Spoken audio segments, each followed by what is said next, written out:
candle making problems that we've all faced. Oh. I'm going to be sharing not just what causes them, but exactly how to fix them. First up, that annoying sinkhole. You know that annoying dip right beside the wick? The main causes for this are your wax cooling too quickly, incorrect pouring temperature, or poor adhesion to the container. Here's how to fix it. Preheat your containers to 130 degrees Fahrenheit. Not too hot, but just enough so that it's an even cooling process. Next, pour at the correct temperature. That varies between wax. If you need help with that, go to patreon.com/bossvision. Use a heat gun to fix the existing sinkholes. We've all been there before. You've done all the right thing, but something went wrong, whether it was the temperature in your home, if there was a fan on that you didn't know, or somebody ran past your candle fast and made it cure too quick. It happened. You need to use a heat gun to fix the sinkhole, but don't just heat over them. Stab them. Readjust that wax so that you give it the opportunity to succeed and have a smooth burning experience for your customers. If you tried all of those tips and nothing works, try the double pour method. This is where you pour your candle about 70%, let it cure about 50%, and then you re-pour on top of that. This will prevent your candle from curing too fast and allow the top of your candle to produce a smooth adhesion to the jar. Problem number 2, when your candle smells great with a cold throw, but when you light that candle, it is crickets, silent, nothing happening when it is burning. Here's the common cause for that. Either you had the wrong fragrance load, incorrect wick size, poor quality fragrance oil, or the wrong pouring temperature. This is an easy, quick fix. All you have to do is monitor your fragrance load. If you haven't seen my video by now, I would definitely say check out my secret candle recipe video where I expose what I've been doing to make this work. If the fragrance calculators and the recommendations from the websites don't work, use the Talisha hack. Problem number 3, tunneling. That frustrating tunnel down the middle while the edges stay solid.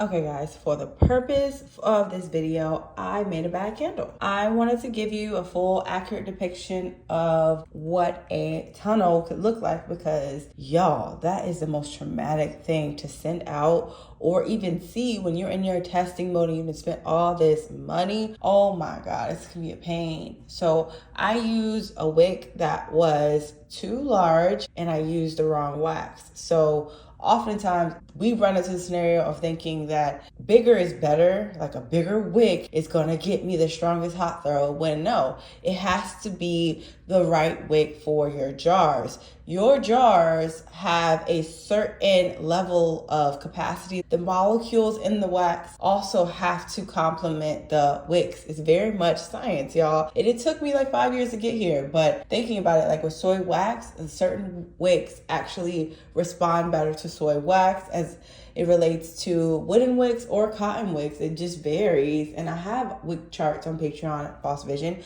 but look at this, y'all. This is a classic case of the wrong wax to jar to wick ratio. Even the fragrance percentage could have played a role in this. This is a type of tunneling that you don't see very often, but when you do grow, you're really off base. You really need to lock in because you went down the deep end. Like, you can't play like this. So definitely the biggest issue is the wax to wick ratio. If you get a coconut apricot cream wax, if I'm being honest, you're less likely to get these type of problems. But when it comes to soys, paraffins, the idea with paraffin and soy is honestly, they were designed for pillar candles, like pillar, standalone, solid, locked-in candles. So every time you choose soy, you are fighting reality. You're fighting science because soy is like, I want to be by myself, but I'm in this jar. So I'm going to give you all types of strife in that process. I'm going to give you all these sinkholes,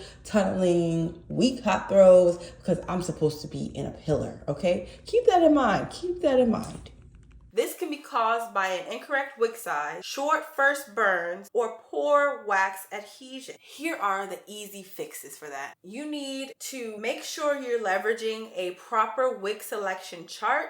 you can download all of my recipes from patreon.com/bossvision. And then you need to adhere to the first burn rule. What is the first burn rule? I'll tell you what it is. So you want to make sure that you have at least a full hour to get a full depiction of why the candle is tunneling, or if it is just like you are, overthinking. And then the last fix would be a container preparation technique to ensure the proper first burn. Okay, problem number 4, frosting. You know those white patches that appear on soy candles? If you're one of my soy wax warriors, please watch. This is how we can minimize the frost problem. You need to control your cooling temperature, okay? The biggest issue we experience is not having full control over what temperature the room is at when it is curing. Here is a secret tip. Add 5% paraffin. I know that sounds crazy, but honestly, it's still toxin free. It's just a food grade amount of paraffin to ensure the best performance of your wax. If you are a soy wax warrior, you can even leverage aluminum foil on your jars to ensure they cure evenly. This is a simple, unique hack that could take your business to the next level. Or surprise, you could upgrade your wax to coconut apricot cream and stop living in trauma. Okay, problem number 5, wet spot. You know those annoying little pesky little wet spots that show up. Okay, the main reason why this happens is a temperature fluctuation, or it could be a dirty container, or it could be poor adhesion, any of the above. But the best way to prevent this is by having a proper container prep. Yes, guys, that means you need to prep your containers for more than just your wicks. I use alcohol, sanitizing alcohol like this right here, to clean out my jars fully. And then from there, I can adhere my wicks super close to it. But honestly, another reason why you need a sanitized jar is so that the wax properly adhere to the sides of the vessel. Next, you can also prevent this by leveraging a preheating technique. You can use a heat gun for that, or you can put these in the oven at a very low temperature.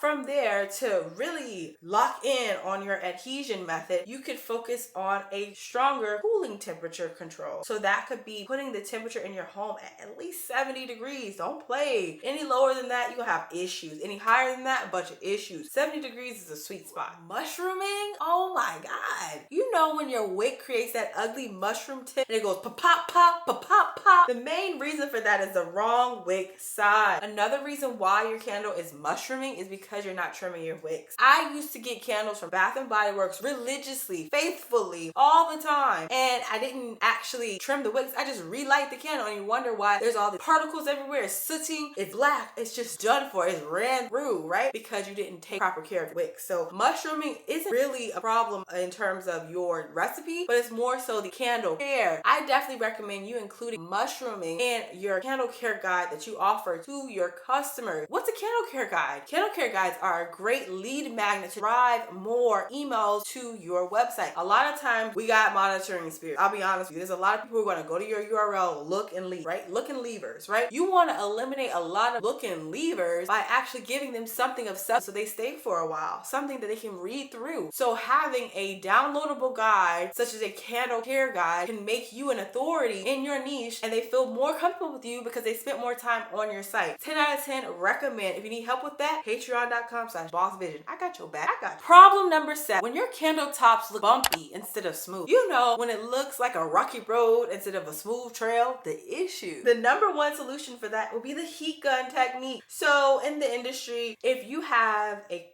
pure soy wax, it's gonna look a little textured. If you have a soy paraffin, you might get a little texture. If you are wanting to provide a more aesthetic product for your customers, go ahead and heat the top of the wax without stabbing it or anything if your recipe went well. Another solution to this rough top would be the initial hack I shared with you guys earlier, the second pour method. So the second pour method is a hidden gem in the candle business industry. We over here suffering when we could just do the second pour method and live good. Before you get down on yourself, remember that candle making is a science as well as an art. You will not have the same success story as your counterpart. It's a journey. Just enjoy the process. Make sure you have fun. Hey, if you're still watching and you haven't pressed that like button, what you doing, girl? Press the like button. It's free. It's free. I don't ask for anything. I give y'all everything. like the video. Definitely give this video a thumbs up. Comment down below what you'd like to see in the future, and subscribe. Subscribe. We are on our way to 50K. Road to 50K, baby. And follow me on Instagram if you want to hear more short form tips and tricks. I got you, girl. Instagram is Boss Vision. That's where I share more candle making tips there, as well as Sense of Vision. Support my candle business. Buy a candle, girl. You deserve it. You deserve nice things.